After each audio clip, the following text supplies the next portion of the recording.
The Club World Cup, arguably the most prestigious football tournament out there. Are you joking? Okay, maybe from a European club perspective that hasn't been the case for a while, but for Porto manager Chroo, the moniker of world champions would make him champion of champions. With this tournament in South Korea, there were 24 clubs from all the continents. These 8 European sides, including us, 5 from Brazil, 1 from Argentina, 3 from Mexico, Sepahan from Iran, Wydad Casablanca of Morocco, Auckland City from New Zealand, Al Hilal of Saudi Arabia, Mamelodi Sundowns from South Africa, South Korea's Daegu FC, ES Sahel from Tunisia, and Al Jazeera from United Arab Emirates.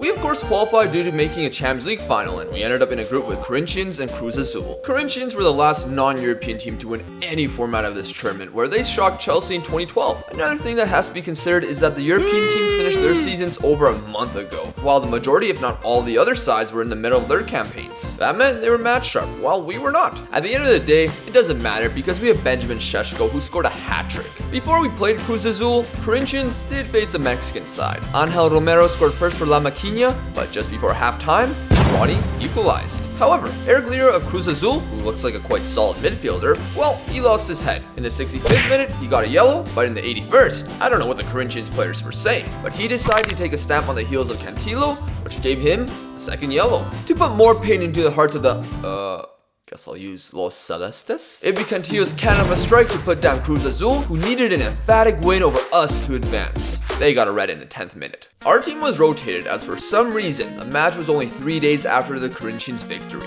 Nevertheless, it was routine with goals from Vergara, Origi, and Jakic. So that qualified us for the quarterfinals, which happened just 2 days later? And we're playing Bayern, who have the likes of Goretzka, Davies, Havertz, Sané, and oh yeah, guess who? Project Mbappe. Also, despite resting my team and having the best 11 not playing against Cruz Azul, everyone was still tired. We're in a rat session here because before the tournament starts, you have to register 23 players. But there was an international break going on for several of my players at the time. So I had 6 of my players not available until July 1st, while other young prospects that I didn't register were just sightseeing in Seoul. Plus, only 3 subs. Are you kidding me? I know this is a simulation of a FIFA event and they clearly don't care about players' health, but not allowing 5 subs in any event after the first season still confuses me whenever I play a new save. Fortunately, Bayern were in the same boat and had a tired team, but it was going to be a slog in what would be known as the Battle of Daegu. Mbappe nearly struck first, and Bayern were making this look more one-sided than a typical Bundesliga campaign. Oh, good block. Go in there, get their counter, goal. Šeško, what was that touch? Yes, sir. Vergara and Origi. Boot it up, come on, win that Šeško. Let's go, here we go. Origi. Let's go. Let's get the song. When in doubt, bring on Divock. Help! Help! My leg! Well, Šeško's injured, that's not good. It's time for... Oh gosh, how's Mbappe still got the energy? Oh no, not like this, Szoboszlai! Oh, what? Don't really have the players. Here we go, free kick, Sergio Oliveira. Let's go! 2-1! Turn everything back. Let's just hold off and hope the best for penalties. And maybe we can get some luck. Extra time kickoff? Huh? Yeah, everyone's gonna pass out? Okay, we get 1 sub. I think it's better to wait until someone gets injured. If they die, they die. This is what football schedule will look like in a couple years. Yeah, you're right. Oh my, this isn't good. This isn't good. This isn't good. This isn't good. This isn't good. What is your defending, Gabriel? I know you're tired and you're about to collapse, but when you're taught how to play football, you don't show the man the inside, especially on their strong foot. Okay, well, there goes one. To the guys that said you should wait until later. Yeah, you're not wrong. Vergara, interesting moves. Ah, the tease. To be fair, one of their players got injured as well. Oh, okay, Mbappe got injured. Here we go. This is our chance. Here we go. Club World Cup in Saudi Arabia. When? Probably next time. Oh, piss off! I don't know if there's anything else I can really do. Havertz, not like this. Alright, come on. Something here. What the f— Oh, I thought both the players like broke their legs. Injured.fm. Oh, now he's getting— Oh, he's just wasting time, ref. FIFA's got blood on their hands in this. Yeah, this game's over. This game is over. Tired.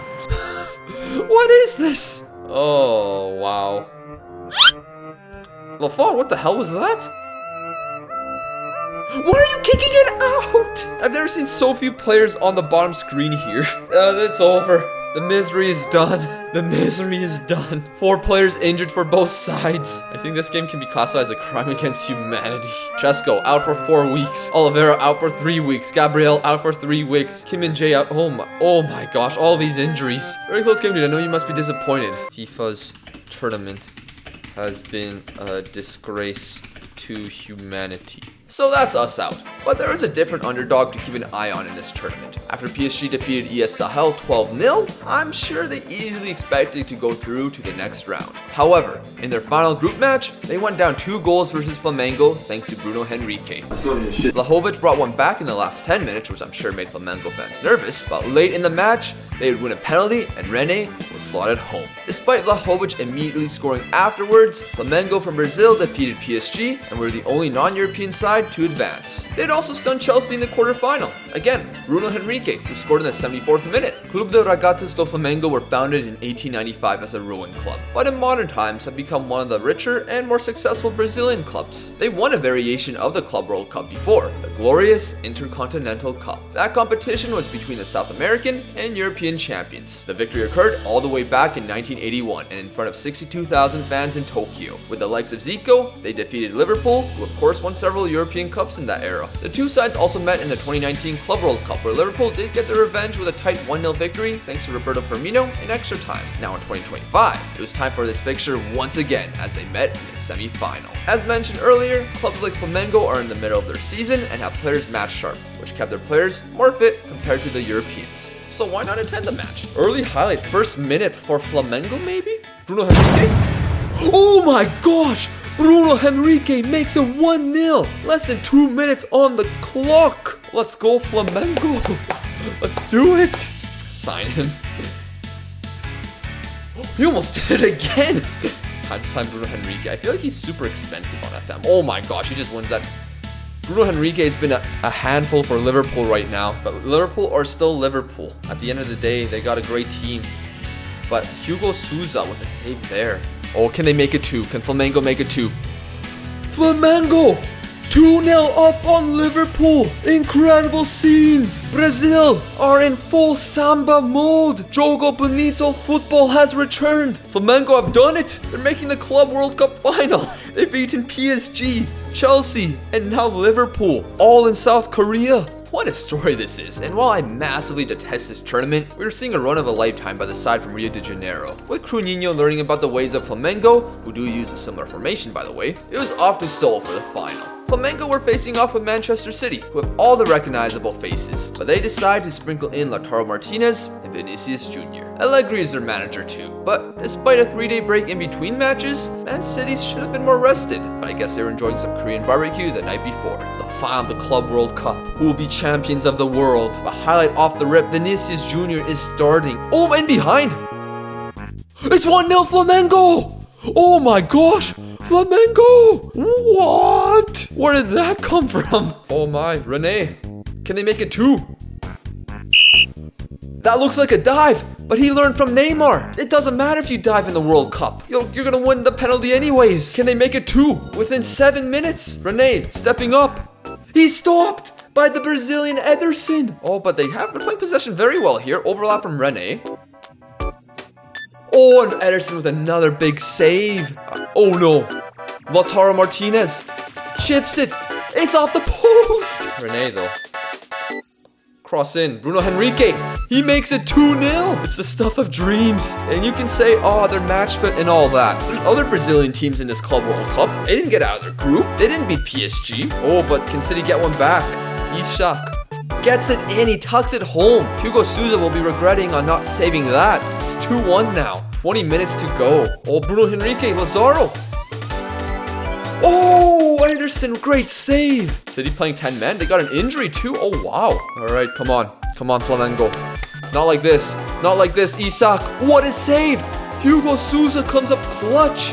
Oh, my. This is a wild final. Thiago Maia now to Bruno Henrique. To Fernando. Oh, it's offside. They have done it. Flamengo, our Club World Cup champions. Holy, incredible scenes. They've beaten PSG, they've defeated Chelsea, they've defeated Liverpool, and now they've defeated Manchester City. I can't speak. Incredible. I need to meet this genius of a manager. The process, you have a beginning, but you never end it. It's always keeping growing. 425k a week?